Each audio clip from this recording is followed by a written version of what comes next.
Spread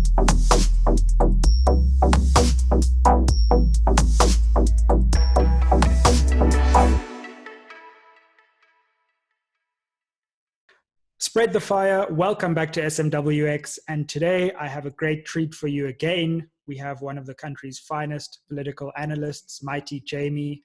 You know, earlier this year, just before the President's State of the Nation address, we had a great conversation, which is linked down below. Check it out, previewing the State of the Nation address. And who would have thought we would see all that we've seen this year? But what we want to do is follow up on some of the president's promises, because it's all well and good to keep making these declarations and these promises, but it seems like very few in the South African media are prepared to follow up and actually hold people in power accountable. Sometimes I feel like there are opposition parties, all of them held more accountable than the president. So we want to go back, look at the State of the Nation address and do a scorecard for President Ramaphosa. And there's no one better to do it than Mighty Jamie. So bro, thanks so much for coming on SMWX. Second time, we're making quite a habit of this and I'm glad about it. Well, thank you for having me, and good evening, afternoon, or night to the actually good morning as well, because you never know when everyone watches a YouTube video or listens to a podcast. No, great to have you. And look, President Ramaphosa's State of the Nation address took place in February. There were some disruptions, but the speech had a number of important themes and there were a number of important promises that were made. So we want to look back at those. And I think the first thing that I would look at is the president made a lot of promises on state-owned enterprises. He spent a lot of time in his speech talking about load shedding, what a problem it was, that things were going to turn around, even though it was a difficult moment and we could expect load shedding for some time to come. Spoke about SAA. Where do you think he stands on that promise? Well, I don't think he stands in a good position, to be quite honest with you, because if we consider the main focus SOEs, which are Eskom and SAA, I don't think many people can say that they are satisfied with how they have been handled throughout the year. I think we saw power outages at some critical points in the year. Wet coal seems to be a problem still to this day. We've seen that the financial oversight of Eskom has not been great, but also we've also seen some hypocritical narratives that have started to emerge, because I think critical individuals within Eskom have been implicated in some kinds of shady practices, and they have kept, exonerating each other internally to say, well, when I handpicked a tender, for one particular thing, this is the CEO, that was fine, don't worry, because I know these people, they're good. And then later on, we had another Eskom official who had been involved in, nepotism and getting his relative hired and other practices which are really irregular, then being, exonerated by internal investigations in a manner that was not consistent with how we would have handled it under different administration. So for me, if a principle is a principle, that principle must be upheld across the board. If exercise is good, it's good for me, it's good for you, it's good for everybody, right? But if we start having a situation where the principles are pliable based on who's in the seat, then all of a sudden we can no longer look at things objectively. I think the man said, tell no lies, claim no easy victories. And that's always our obligation when we have these kind of conversations. So I think assessing the president's performance overall has to be done in the context of this global pandemic. When we started off, we had the situation where we were not anticipating that we would be going into 8 months now of a national state of emergency, disaster, and all of the things that have happened in this year. But having said that, some of the criticisms I think that we raised at the beginning still apply. We've had a presentation of an economic recovery plan. And that economic recovery plan suffers from the very same problems that the SONA did, and that the goals are not specific. SMART goals are the standard in terms of management. They need to be specific, measurable, attainable, realistic, and time-based. And we continue to hear these ideals around the jobs that we're going to get and job opportunities, which is another conversation by itself. But they were never placed in a measurable time frame and with the metrics wherein you can measure. You know, if someone is really committed to something, what they will do is they'll give you a time, they'll give you a deadline, they'll give you a metric, and they'll say to you, here's how you measure things. One thing I love about the COVID-19 tracker is that it showed what's possible and what level of detail a government can provide information, which also showed me that oftentimes governments are hiding information to cover up their underperformance so that they can come and give very vague speeches. I mean, we just recently had an announcement that there's going to be another investment summit. And I was thinking to myself, I still don't know what happened to the money that was pledged in the first investment summit. I still don't know what happened to the money from Global Citizen that was pledged on stage. And what is the health and state of those projects? You know, one of the things that I think we all need to start doing is to start using the language of management in assessing the politicians' rhetoric. Because in a project, we need to know what is the scope of the project, what is the budget of the project, who is the project manager, when does it start, when does it stop, what are the critical timeframes, what are the key performance indicators, and how do we know that things have been used? A lot of times this language is pepper sprayed onto documents by politicians, but not with the intent of delivery. And I think that's something that we have to be critical of. You know, former President Thabo Mbeki used to say that he always used to call the NDP a vision and not a plan.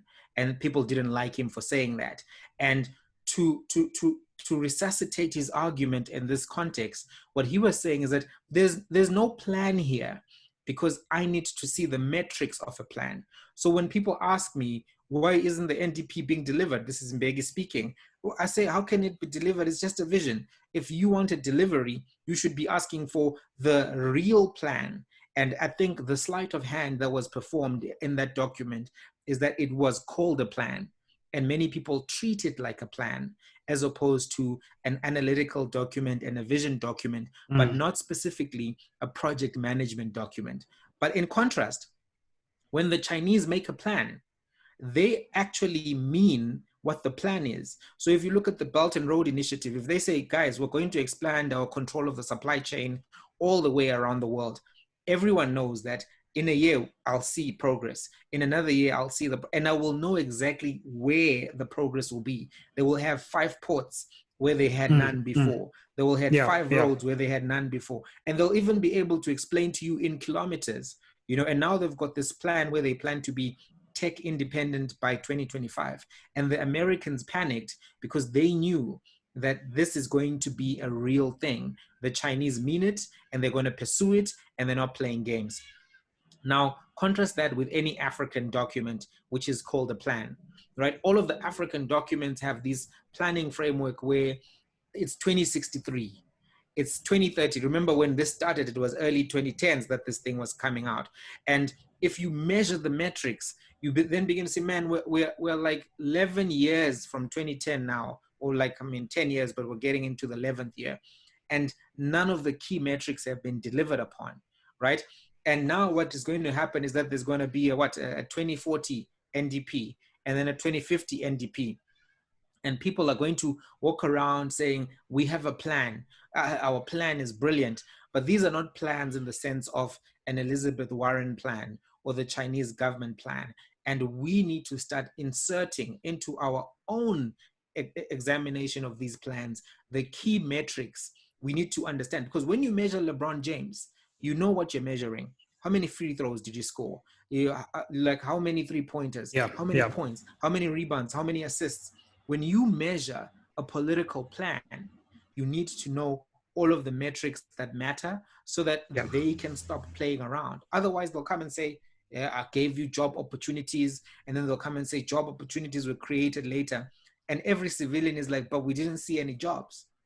Yeah, look, I think that's right. And I think that the SONA suffered from this vague inability to really articulate in a coherent way where the nation is headed. And for some reason, the president keeps getting the benefit of the doubt because he makes these vague promises and people continue to believe them. And I think that is a problem of this administration. And so let's look at some other specific things that were said in the speech. And of course, we are going to come back, as you said, to COVID-19, because we need to put some of these failures within the context of this crisis. In context, yeah. Yeah, but let me come to one thing that he said, and this is about service delivery, right? And notice I'm going on the economy, service delivery, because all these other cosmetic things are great, but if the economy is failing and service delivery is failing, those are the bottom lines. Yeah. Where are we? Yeah, exactly. So he said, quote, by working with the Auditor General to reduce irregular expenditure by shifting government spending from consumption expenditure to investment in infrastructure, we aim to improve the state of public finances. Now, in July this year, the Auditor General comes out with a damning report, devastating, showing that, you know, only 21 municipalities received clean audits, more than $1 billion spent on consultants, 32 billion in irregular expenditure. So it does seem to me that the promises on service delivery have just failed, and we haven't seen, you know, this great shift in financial management or basic services being delivered to people. And that's absolutely right. I mean, the Auditor General report is a repeat movie. It's like those movies that you see on Yeah. E! You remember when they used to say, coming this Friday on E! Don't miss it. You know, and it's the same Anaconda. Irregular expenditure coming soon on E! Corruption. What? You're like, oh my God. How many times it's gripping, you know, but like we know this plot right now. I think right now the surprise would have been if the Auditor General had just come and said, I'm amazed. Everyone has a clean audit. Everyone did the right thing. And I think we have to ask for less budget because we have to fire some people. Everyone is, that would be a miraculous turn of events, but it's one that we're not going to see. And part of the reason is because the entrenchment of the looting machinery is quite vast. And what politicians do is that they speak about it, but they don't actually examine and deal with the drivers at the municipal level and at every other level. And there's been a commitment that there'll be transparency around tenders, there'll be transparency around who was allocated and all of this stuff. And we've started to see some of that, but we haven't seen nearly enough. Because if you're watching the State Capture Commission, if you're following all of the COVID arrests, you come to find that there has been a lot that people have been doing. Because I was actually pulling up a document from the midterm budget speech. And when I looked at the 500 billion, right, and I want to use it as an example. So when we look at the 500 billion that was now being used and the explanation we're being given, they say 30 billion is allocated to health and frontline services. In a pandemic, you would think that of a 500 billion allocation, more would go to health actually, because it's a pandemic, right? The pandemic is causing the disruption in economic activity. So anything that helps you manage the pandemic should get the lion's share of the money. So already there's a bit of a question mark, right? Just analytically to say, wait a minute, if we've got a burst pipe, you know what I mean? Most of the money has to go to the burst pipe and not like to the food program for the home while the burst pipe is disrupting every activity. But anyway, that's a story for another day. But when you think about it, in that 30 billion, what did we learn around the way that money was allocated? I mean, as a percentage, how much actually got to the procurement of the thing? Because someone is taking a 50-cent face mask, charging 2 rands for that same face mask, selling 2,000 of those things and pocketing the difference, right? So you could have gotten 4 times more face masks. But now, because of the rampant fraud that was happening, a lot of those items were being delivered not at closest to cost, but at exorbitant cost, because the government is working through middlemen. And that shows you sometimes the harm that exists with just saying, let's privatize everything. You know, what's the solution to this? No, let's privatize and then we'll do a tender. And then, because now you're introducing an element which can be gamed for nefarious reasons. So of this 30 billion, possibly 10 went to the things. Because at some point, the face masks, not even the face masks, those thermometer guns, They were going for like 500 Rand on the market, but the government was paying well over 1,000 Rands for those particular thermometer guns for schools, etc., etc. So how much of the money is going to the specific thing? Hand sanitizer, it's a joke. Hand sanitizer is one of the cheapest things, but it was being sold at exorbitant prices to the state. It's stuff that you can literally make in any chemistry lab and any factory that is involved in chemical production, hair food, whatever the case may be. They could have repurposed for that easily. But even as they did, we saw that there was a lot of gatekeeping, where you had to go find the right cadre to get the allocation. And that's why we saw some prominent names starting to get implicated, the Kusela Tikos and all of the other names that actually were implicated in this. But that already is a red line for me, where I'm like, I can already see that this money is not going where it's supposed to go.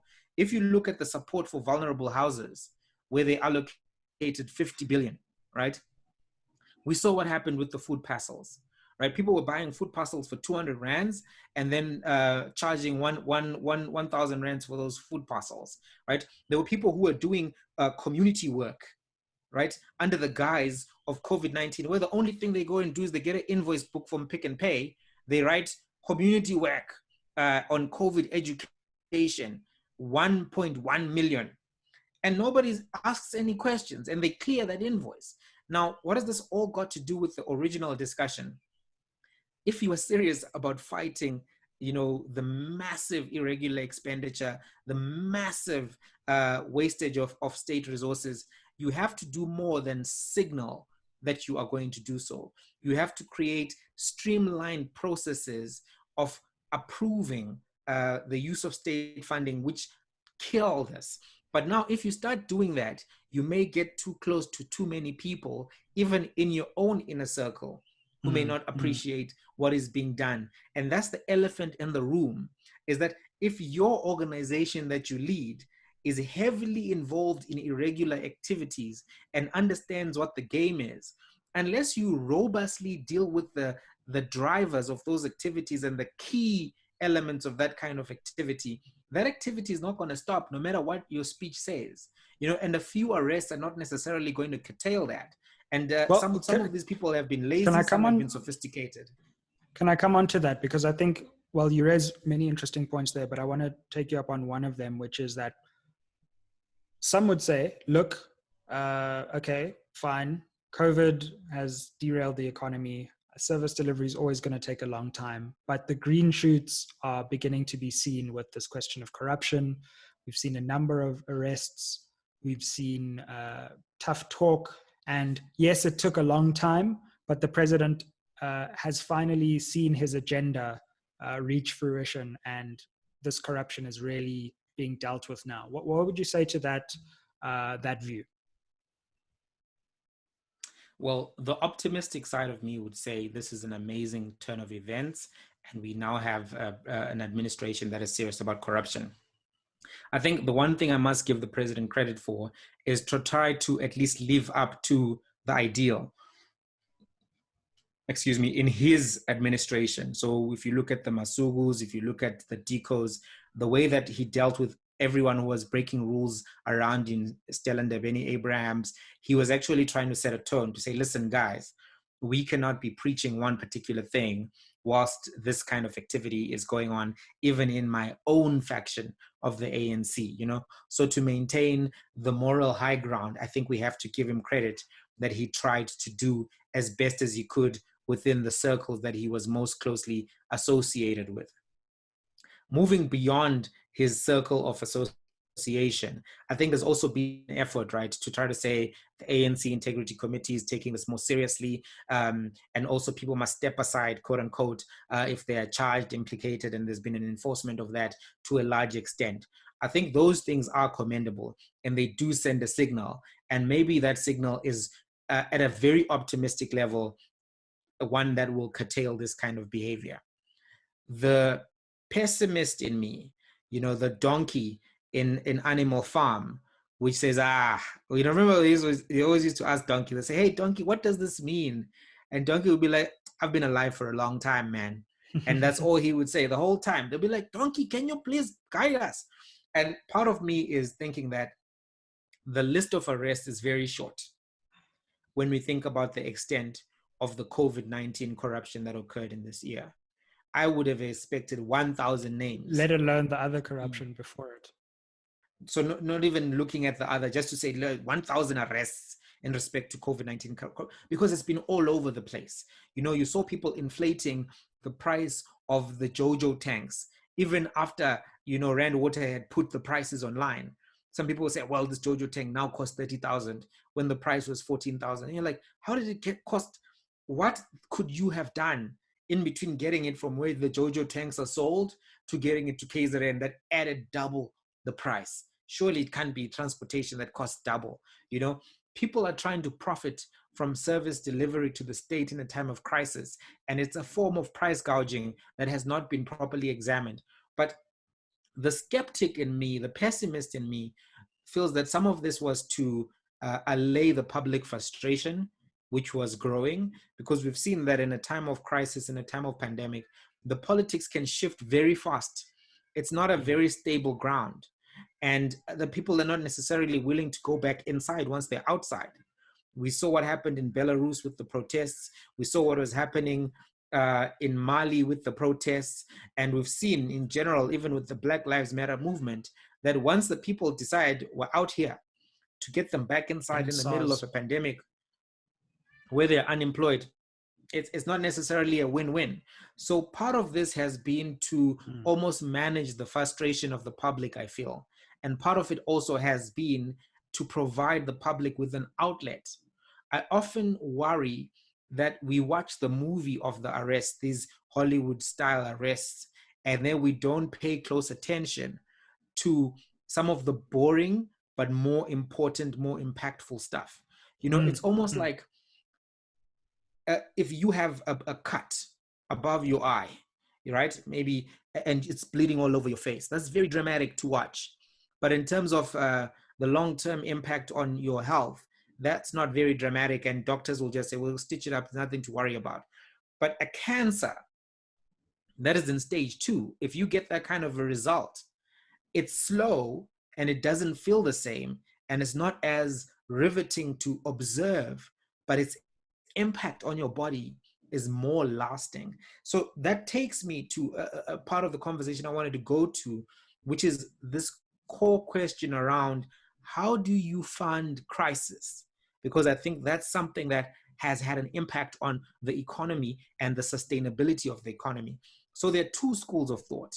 One school of thought is you have to borrow the money, right? The other school of thought is it's too much money to borrow. So you have to rely on your reserve bank and you have to rely on your monetary policy. What does this mean? You reduce the interest rates to basically 0. And you also put an injection of funds into the economy, what is known as quantitative easing. It's not technically the printing of money because you don't always have to print to increase liquidity in the system. It can be digital money, so to speak, because a lot of money nowadays is exchanged in the digital sphere as opposed to the physical sphere. But there's need to fund projects and to fund the interests of the people during a crisis. A crisis is like a time of war. It doesn't always have to be a war, but you cannot use normal monetary theory in a time of crisis and expect normal results because the factor of the crisis puts a weight on all of that. So now, what we chose to do was to borrow the money, right? But that also limits how much you can do with the money. Because if you recall, there was a need now to provide people who are out of work with money. Right? There's a need to secure the incomes of those who lost those incomes. There's a need also to try to sustain those who can no longer even benefit from the largesse of the middle class and those who are donating to them. All of these things require a lot of money to run. So what does Canada do? They say, stimulus bill, quantitative easing, let's go. What does America do? They say, stimulus bill, quantitative easing, let's go. What does the United Kingdom do? Same thing. And they are able to provide some form of basic income to their people during the duration of the pandemic. they're able to provide businesses with lifelines to keep them intact, so that after the pandemic, those businesses are no longer, they're not defunct after the pandemic. We try to do versions of that because obviously we look at the world and we always have this aspiration of trying to match. We say, okay, that's what you did, we'll try match it, but African style. That's what you did, we'll try match it African style. But if you think about it, because we borrowed the money, there's always going to be a limit as to how much of that we can do, over and above the fact that a lot of the money is leaking, right? Over and above the fact that the systems to distribute that particular money is not, they're not robust. I mean, what did we even hear in the last week? We heard that the temporary employment relief scheme is coming to an end, and the labor unions and many of the businesses only found out on the Friday at NEDLEC that it was going to happen, and they were like, hang on, wait a minute. The reason why this thing exists is to prevent us from doing mass retrenchments. And if now we're not going to be getting this temporary employment relief, we are going to have to do mass retrenchments. And that is going to create more unemployment and more burden for the state in a time of crisis. And they even said, hey, we have, as employers and workers, been contributing to the UIF. It has 50 billion in excess funding, but or in liquidity. And that liquidity should be used now. You save for a rainy day so that on the day that it rains, you can spend the money that you've been saving for a rainy day. And so what they were saying is, this is the rainy day. This is the rainy moment. And, everyone was saying, the UIF conservatives were saying, yeah, but we need this money for later. We need this, we need to keep this just in case something happens later. And everyone else is like, hang on, something has happened. It's called COVID-19.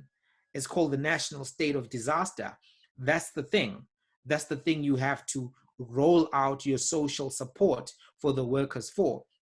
But all of this goes back to that question around, if you have a stimulus mindset, you are going to view the crisis in an approach which says, let us adopt this more progressive monetary policy and actually not be worried about inflation targeting, not be worried about trying to keep the rand at under 15 or whatever the number is that is the ideal, right? And that's where we saw a bit of a challenge. And it goes back to the old fight in the ANC, right, which is coming from Nasrec and even slightly before that, where people have been saying, yes, the Reserve Bank must maintain independence, but we need to move away from this harsh inflation targeting. We need to inject some liquidity into the economy so that we can do the kind of projects that create more jobs downstream, because what grows the economy is more people with jobs, with quality jobs, and those jobs paying taxes. But if you keep losing jobs, increasing your debt, and that debt is in US dollars, at some point, because your economy isn't growing, you're going to be in crisis. And so what we saw around the core question around how do you fund a crisis is that the government took the conservative approach and they went with classical neoliberal economic theory, which is inflation targeting, watch the interest rate, watch your currency exchange rate, and manage that as much as possible and absorb the shock. What they then added, which was dangerous, is borrowing this money from the international organizations, which are now trying to put more terms and conditions on the money, because that's what happens when you get money from the IMF and the World Bank, is that even though you have a very unique local environment, which they don't understand, even guys who work at the IMF, let's be honest, an IMF worker is living in Sandton, is living wherever is cool in Cape Town. They've never been to the township. They've never been to a mine. They've never spoken to workers, and they don't understand the nuances of the political situation in South Africa. And they can watch the Democratic Party on TV, but some things about South African politics, you have to go into the branch. You have to go to the branch and understand that, this thing will never work. We can't force this guy to do this because this thing will never fly at any branch of his party. So what can we do that's innovative, right? But the thing that they have is they have their formula and their rubric, and they come to you and they say, have you cut the public sector wage bill? Then you say, no, I haven't. Then they say, chief, so we're going to have to increase the interest.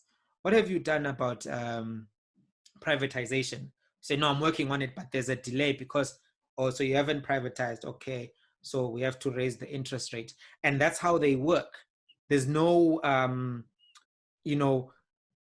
what can I say? There's no understanding of the nuances of an African economy, and an African economy heavily influenced by several political dynamics. And now the president and the administration find themselves in an economic straitjacket, because now you can't actually do the required things to resuscitate the economy, because you've signed these contracts where the people come with their checklists and they say, hang on, you can't do that, because if you do that, you're increasing the wage bill, and we don't like to see increased wage bills as the IMF. And that really is where the country is now in terms of the economic conversation. So I think, again, to shift to different ground then, in defense of the president and his year, some might say that, look, the handling of this, firstly, this pandemic, again, has been, a derailing force. But secondly, that if you look at the way President Ramaphosa handled the emergency of COVID-19, he's actually done reasonably well to come out, institute a relatively harsh lockdown early, which may have saved potentially millions of lives, at least thousands. And if you compare us to countries like the UK, even with far more sophisticated health systems, our early intervention has shielded us from the worst excesses of the crisis. So what would you say to that? Do you think that the president has redeemed his other failures in the way he's handled this emergency? Well, I think I want to say something about the African stats in general. So I'm opening my COVID-19 tracker because there's something interesting I want to point out to you that doesn't get discussed enough. Let me go to my global, change my country. So, for instance, have you noticed that some African countries with high COVID-19 cases have not had much of an impact in terms of death?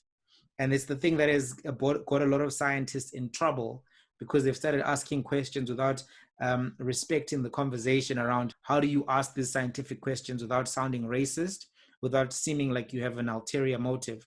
So Ghana has had 48,000 COVID cases. Guess how many people have died from COVID in Ghana?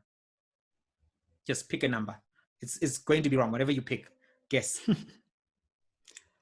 Well, I think the global case fatality rate is less than 1%. So I'm assuming it's less than 4,000. And okay, I'm going to go with 1,000. Okay, it's 320. 320 deaths only, right? Obviously, any death is regrettable, but when you even think about the countries where COVID has been hitting hard, it hasn't been in that kind of a range.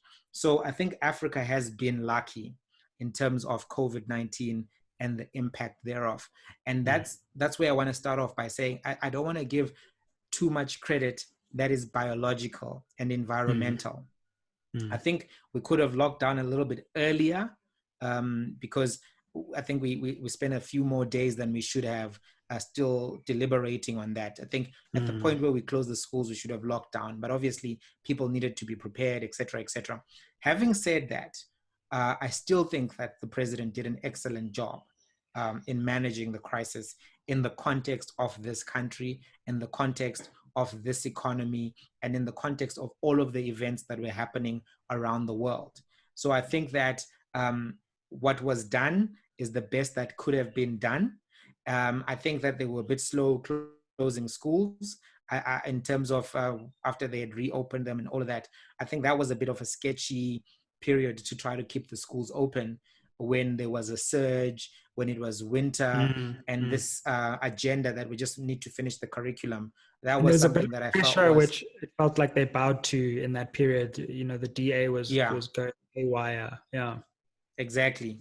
And obviously that's the other thing, is that everyone's worried about the political environment, because you never know if this is the thing that gives your rival the edge over you, and then you never bounce back. But with the exception of that school period, I think they did well in managing COVID-19, the Sure. disease.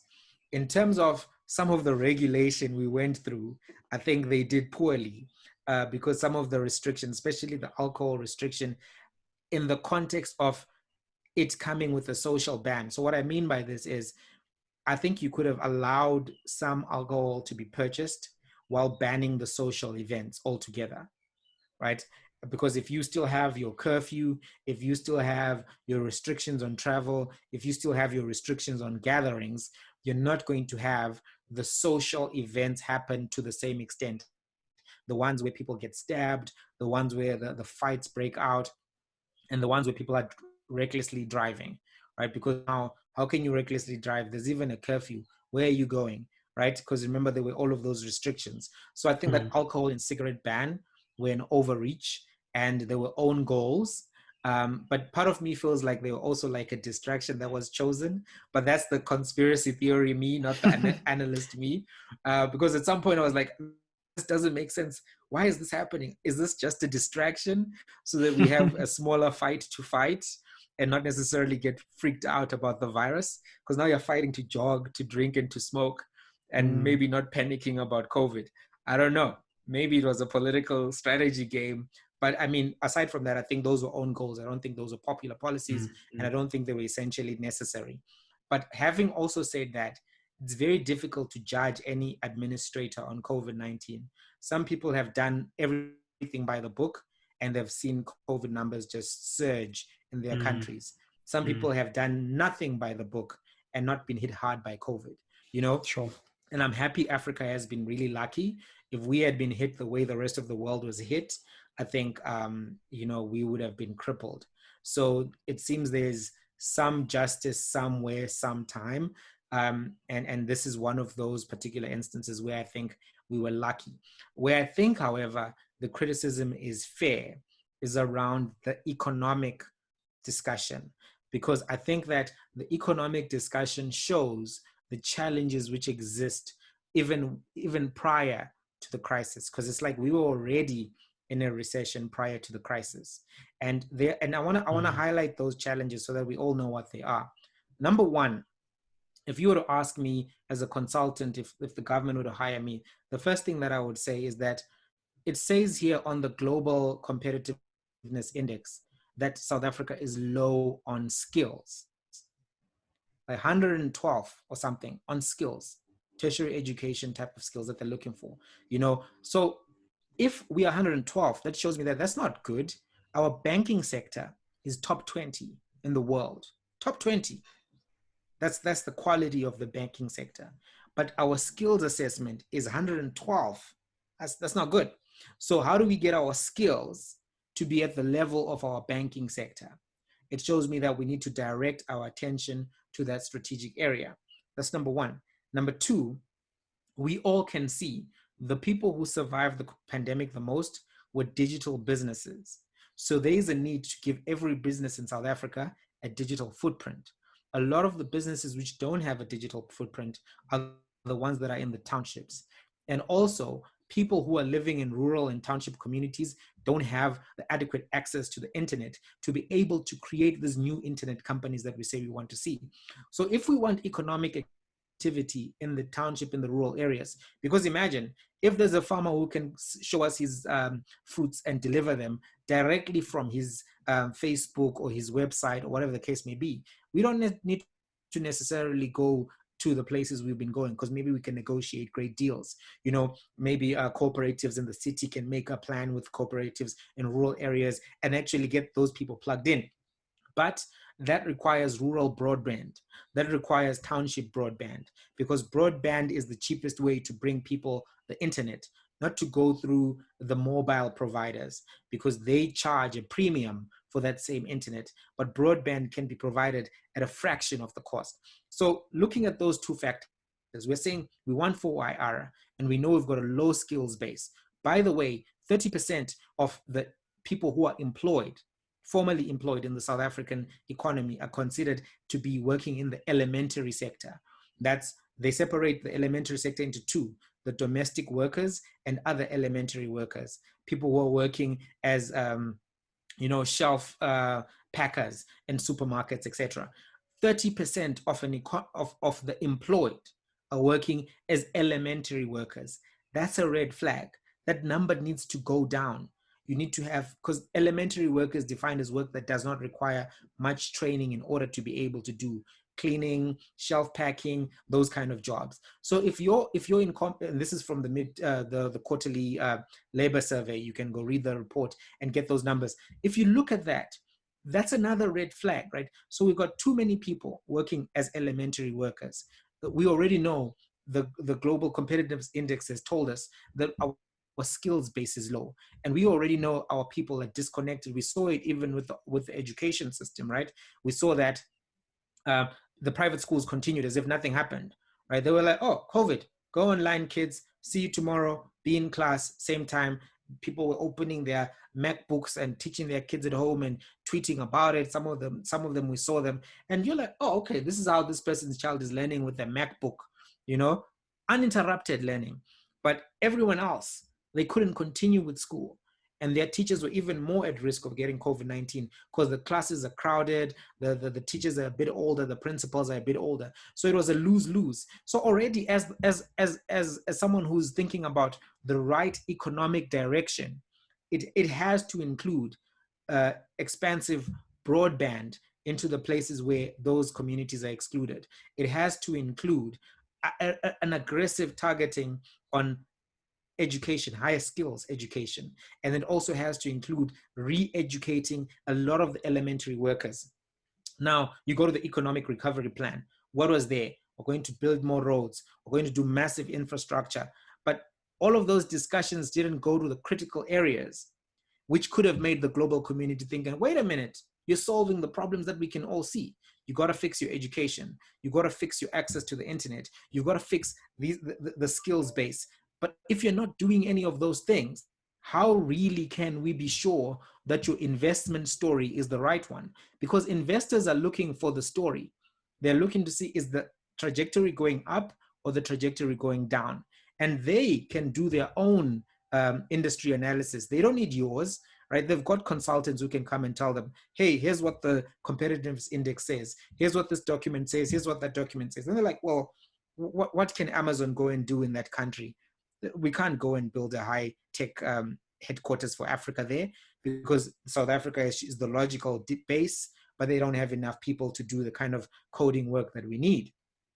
But if South Africa said, hey, in 5 years, we will have 10,000 people who can code in 5 languages and who can code at this level, all of a sudden Amazon is like, maybe it's time that we have Amazon in Africa doing all of those deliveries. Then everyone else is like, hey, we don't have data centers for Fortnite in South Africa. Maybe now we can go and get some guys to put, and these are the jobs that we need.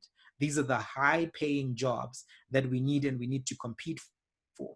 But everything that was given in that economic recovery plan did not give signposts or signals to the global community that we're serious about competing in the jobs that are still available and the jobs that are also available for us to take up. In terms of some jobs can only ever be done domestic. So you need local engineering to build local engineering stuff, local artisans, local electricians, local plumbers. But what in that plan showed that there's going to be an increase? You look at the funding for NSFAS, no increase. You look at the leadership in the Ministry of Basic Education and the Ministry of Higher Education, no real shift in direction.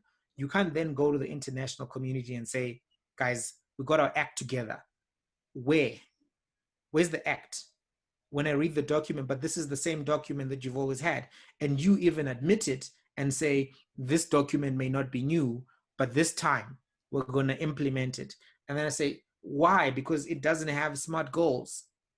What about it makes it a refreshed document?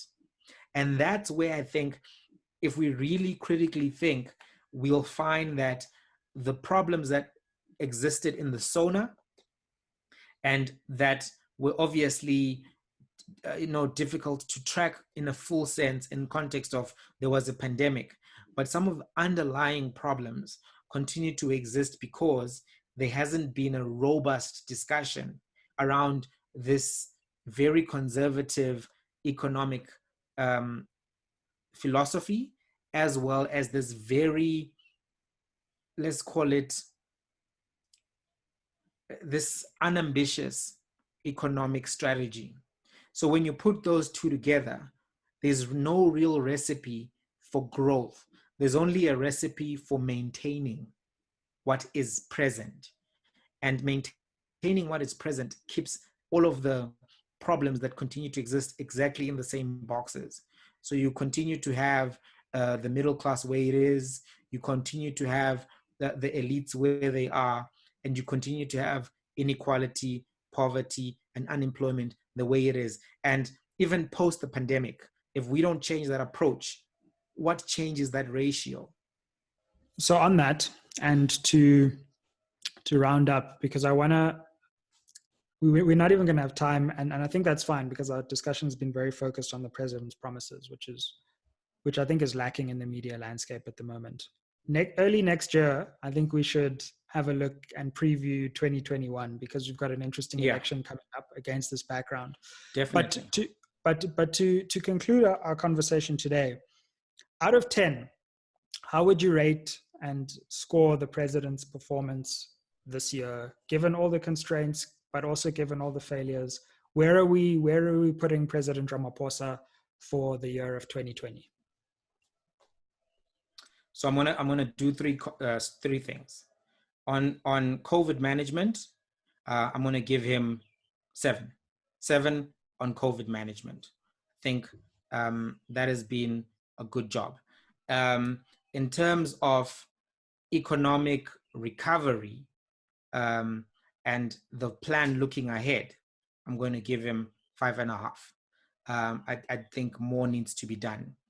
On economic stability, which is a different thing, trying to make sure that things just don't get out of hand, I think that you give him a 7, right? So the status quo has been maintained, but the future, which needs to be fought for and attained, I don't think that the plan or the presidency has done enough where you can say that will be done. I think you have more of the same. And in as much as we are critical, more of the same is not the worst case scenario. You know, sometimes we forget that we are in Africa and it is messier out there than it is here. Do you know what I mean? And part of that is because some elements of this conservative monetary policy have actually worked at maintaining some stability. Some of the experiments which are really popular in terms of monetary policy, if done poorly with poor management, can explode with dire consequences for everyone. So I understand the reason why there's a hesitation. But I think that when people who are defensive-minded start playing the offense, they become stronger teams because they already have the defense covered. So if you already were very aware of the risk that exists with moving into a more progressive monetary policy, you are the best person to progress us into that monetary policy because you have spent your nights sleepless, worried about all of the pitfalls. So you are the best pilot for that, as opposed to someone who's just reckless. So I think that this administration could have been the administration to do that and almost re-navigate the monetary policy of South Africa to somewhere where it has more flexibility to deliver the reforms that are required. But we're not quite there yet. And I think if you tally it all up, it's probably a 6 in total. So because the 5.5 will bring the other ones down. But I'm not mad at the performance of the president. I think he could have done better. And I think more specificity is required. But I'm also very aware that there's a lot of factional stuff happening and his capacity to act is somewhat limited. I don't know if we should always accept that as an excuse for lackluster delivery, but I think that is something that we have to keep in mind. But I'm from the school of thought which says you win with what you have, no excuses, and you win at the time that you're expected to. You need to make reasonable progress in reasonable time. So I always look at everybody, including myself, and I say, listen, whatever your problems are, you as the leader have to deal with those problems to deliver on the promises that you gave to the people. The customer doesn't care what is happening behind the kitchen. They don't care that your onions fell down. If they've ordered a particular meal, what they want to see in reasonable time on their table is the plate. And I think we need to hold politicians to that standard as well, and not to join in making excuses for them. We, as the people on the receiving side of the delivery, need to just ask, hey, where's the stuff that we asked for? Where's the stuff? And we don't want excuses. We don't want anything. We've already paid through the tax system. Where is the stuff? You know, we have to be more transactional in our measurement of politicians instead of getting involved in their organizational dynamics, getting involved in their personal squabbles and personalities. And I think that point could apply to any political system. I'm so frustrated with how little discussion was present in terms of many of the elections that have happened this year, including America, because everyone was looking at Trump, Biden. Who is Trump? Who's Biden? But what does that do for student loans? You know, what does that do for the price of rent in LA? What does that do for community policing? These are the questions I think people need to be asking more of and not less of, because if we stay focused on the politicians, we will have the problems that we have. Oh, I've got another criteria, then I can leave it. On public accountability, 6, because the president has been speaking to the people through the letters, through these family meetings, but he hasn't been taking questions in many instances. And it's been very weird to watch other prime ministers and presidents address their local media around COVID-19, and then watch a president who just comes and speaks and goes. No questions, no nothing. And I think that's part of what you were discussing earlier, in that the media has kind of given him this this fast lane where he's not challenged. He presents everything he wants to present, no questions asked. And I think that may set a dangerous precedent, because the next guy will then ask, well, why are you asking me? Why should I answer questions when you didn't ask the other guy to answer questions? And that's how you always have to measure norms and practices, to say, I may like this guy, but will I like this practice if I no longer like the guy on the other side of the position of power? Because he may win 2 terms, but the country doesn't last for 2 terms. It outlives him. But those norms and practices may extend into terms of office where you may wish you were not as comfortable with it as you are now, because it's your guy. Well, bro, thanks so much for sharing your views with us and your insights with the audience. We look forward to having you back again as we preview 2021, which is around the corner. And keep doing good things. Make sure you like, share, subscribe, share this video with friends, tweet Mighty Jamie. His handle will be in this video. And also check out our preview of SONA if you want the context to this conversation that we did at the beginning of this year. Ayeye. Wait, are you Sean or Sizwe still? Have you chosen? Well, as you can see by the afro, I'm still Sizwe.